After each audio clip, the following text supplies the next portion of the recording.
काफ़ी बार क्या होता है जब हम पेपर देने जाते हैं तो इस तरीके के वाक्य हमारे सामने आते हैं। There is no money to buy, लिखा होता है चेंज इनटू पैसिव वॉइस।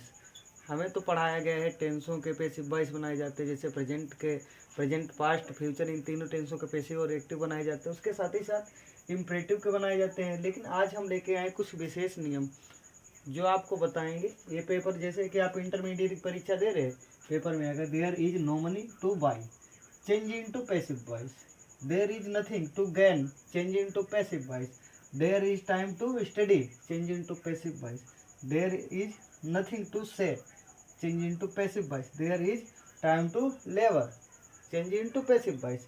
तो इस तरीके के वाक्यों को किस तरीके से बनाया जाता है, क्या इसके फॉर्मेट होता है बनाने का, तो आइए इस चीज़ को जानते हैं। ये विशेष नियम कहा जाता है या स्पेशल रूल के अंतर्गत आता है। ये इस तरीके की अंग्रेजी, चाहे आप एसएससी की तैयारी कर रहे हो, बैंक की तैयारी कर रहे हो, या हाई स्कूल या इंटरमीडिएट की तैयारी कर रहे हो, ये आपके लिए परफेक्ट है।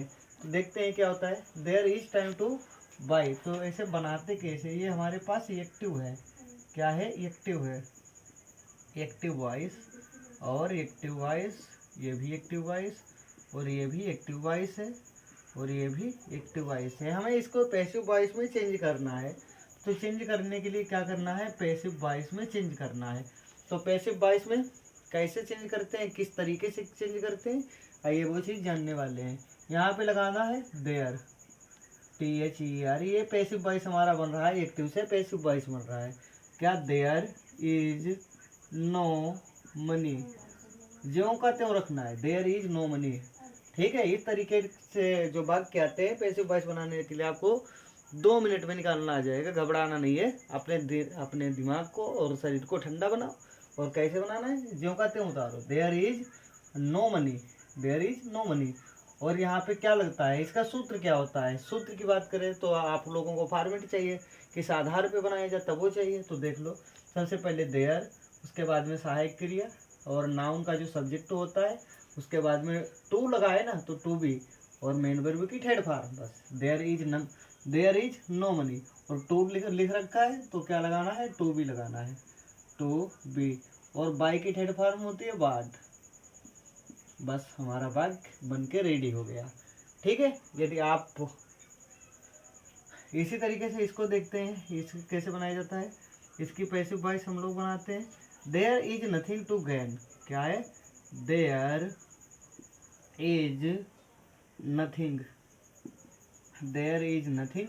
बस यहाँ तक तो सेम टू उतार देना है, टू की जगह टू भी करना है, टू बी। और गेन की थर्ड फॉर्म लगा देनी है, बस GAIN, गेन ऐड कर देना है। बस हमारा ये भी वाक्य बन गया है, पैसिव वॉइस में चेंज हो गया। और ये एक्टिव का सेंटेंस है, इसको पैसिव वॉइस में किस तरीके से चेंज किया जाता है, लिखना है there is time, there is time to be, क्योंकि टू के बाद में भी लगाना है, टू बी और थर्ड फॉर्म क्या लगाते हैं, स्टडी की थर्ड फॉर्म लगा दो, स्टडी। ठीक है, स्टडीज कर दिया गया है। ठीक है, तो इस तरीके से हमारे पास इसकी थर्ड फॉर्म लग जाती है। और आइए देखते हैं अगला वाक्य क्या कहता है। There is nothing to say, change into passive voice. इसको हम लोग एक्टिव से पैसिव वॉइस किस तरीके से चेंज करते हैं, तो आइए देखते हैं। इसका देयर का देयर उतार दो, there is nothing, there is nothing to, और टू के बाद में बी, क्योंकि हमारे सूत्र में देयर लगाओ, इज जो हेल्पिंग वर्ब है, इज लगाओ, नाउन का जो subject money, anything, money, nothing, nothing, study, ये सब कुछ दे रखा है, नाउन का सब्जेक्ट लगाओ। उसके बाद में टू बी करो, मेन वर्ब की थर्ड फॉर्म करो, वही कर रहे हैं। देयर इज नथ देयर, उसके बाद में एच बी, उसके बाद में नाउन का सब्जेक्ट, उसके बाद में टू बी, और टू बी के बाद में से की थर्ड फॉर्म लगा दो, यस ए आई डिसाइड कर दो। बस हमारा वाक्य बन गया। अगला वाक्य कहता है देयर इज टाइम, तो इसको भी बनाना शुरू करो। देयर इज टाइम, और टू का टू भी कर दो, और ये जो वाक्य दे रखा है इसकी थर्ड फॉर्म लगा दो, लेवर्ड कर दो, लेवर्ड। तो इस तरीके से हमारे वाक्य इस जो ऐसे देयर वाले वाक्य होते हैं ना, इसी तरीके से बनाए जाते हैं। और चलिए अब नेक्स्ट टाइप देखते हैं, अगला टाइप क्या कहता है और अगले टाइप के वाक्य किस प्रकार से बनाए जाते हैं। तो आप लोग इसको मिटा दें।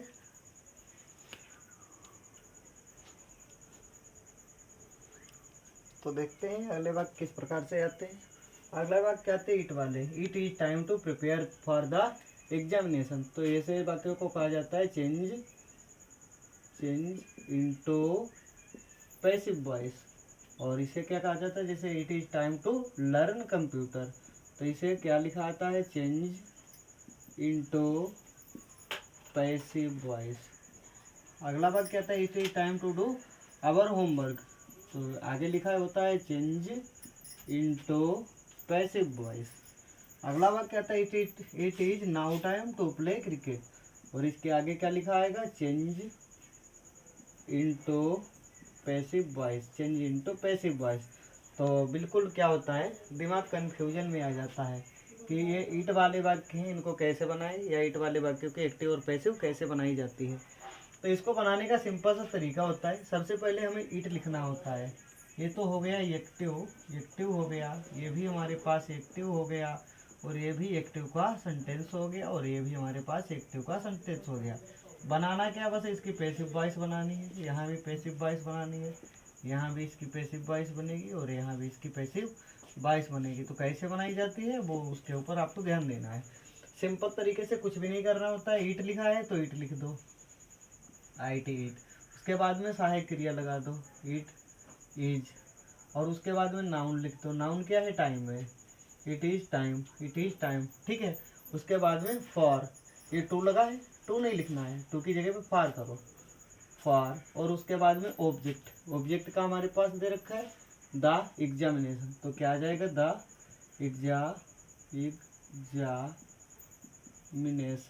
एग्जामिनेशन, ठीक है। उसके बाद में टू, जो यहाँ से टू दे रखा, अब इस टू को इधर लाना है, क्या टू करना है, टू, और टू के साथ हो जाएगा बी, टू बी, और प्रिपेयर की हेड फार्म लगा दो, PRE, प्रिपेयर्ड कर दो।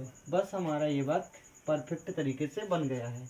करा क्या है हमने, it is time for the examination to be prepared, बस बन के तैयार हो गया। इसे किस तरीके से बनाते, इट इज टाइम वाला, तो इट इज टाइम, और यहाँ से हम लोगों ने टाइम कर दिया, उसके बाद में क्या लगाएंगे, नाउन, टाइम हो गया, और टाइम के बाद में फॉर, FOR। उसके बाद में ऑब्जेक्ट हमारे पास कंप्यूटर दे रखा है, तो कंप्यूटर को ऑब्जेक्ट लगा देते हैं, कंप्यूटर के बाद में क्या लगेगा, कंप्यूटर के बाद में लगेगा टू बी, क्योंकि यहाँ पे टू दे रखा है तो टू बी करना होगा, क्या करना होगा, टू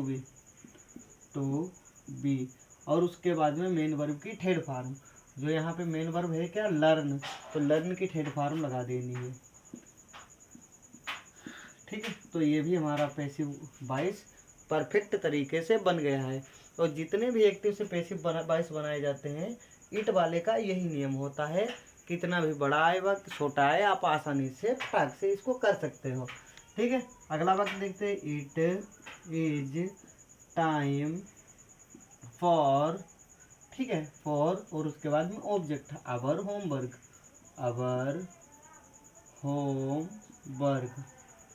होमवर्क, उसके बाद में क्या करना है, अवर होमवर्क के बाद में तो मेन वर्ब की थर्ड फॉर्म लगानी है। मेन वर्ब है कि यहाँ पे डू दे रखा है, तो डू की थर्ड फॉर्म लगा दो, डन। डू की थर्ड फॉर्म क्या होती है, डू, डिड, डन, तो कौन सी फॉर्म लगेगी, थर्ड फॉर्म, डन यहाँ पे लग जाएगी। अगला वाक्य देख लेते हैं, अगला वाक्य क्या कहते हैं, इट इज नाउ टाइम, तो हम लोग किस तरीके से बनाते हैं, इट इज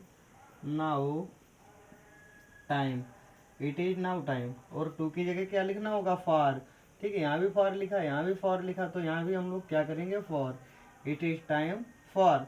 और उसके बाद में ऑब्जेक्ट क्या आ जाएगा, ऑब्जेक्ट हमारे पास क्रिकेट दे रखा है, तो क्रिकेट लगा देते हैं सिंपल तरीके से, क्रिकेट। और उसके बाद में क्या लगेगा, यहाँ टू लिख रखा है, तो क्या करते हैं, टू भी कर देते हैं, क्या करते हैं, टू बी होमवर्क, ऑब्जेक्ट के बाद में टू बी, तो ऑब्जेक्ट के बाद में टू बी, यहाँ भी टू बी भूल गए हैं, टू बी, तो यहाँ टू बी डन, ठीक है। तो क्रिकेट, उसके बाद में टू बी, और प्ले की third form played, PLAYED, played. तो ये बात हमारे इस तरीके से पूरी तरीके से फाइनली बन जाते हैं। तो आशा है कि आज की वीडियो पसंद आई होगी। मिलते हैं ऐसे ही बेहतरीन क्लास के साथ, और ऐसे नए नए तरीक़ों से बनाना हम लोग एक्टिव और वाइज सीख रहे हैं। तब तक के लिए मिलते हैं अगली क्लास में, तब तक के लिए bye, take care, love you all.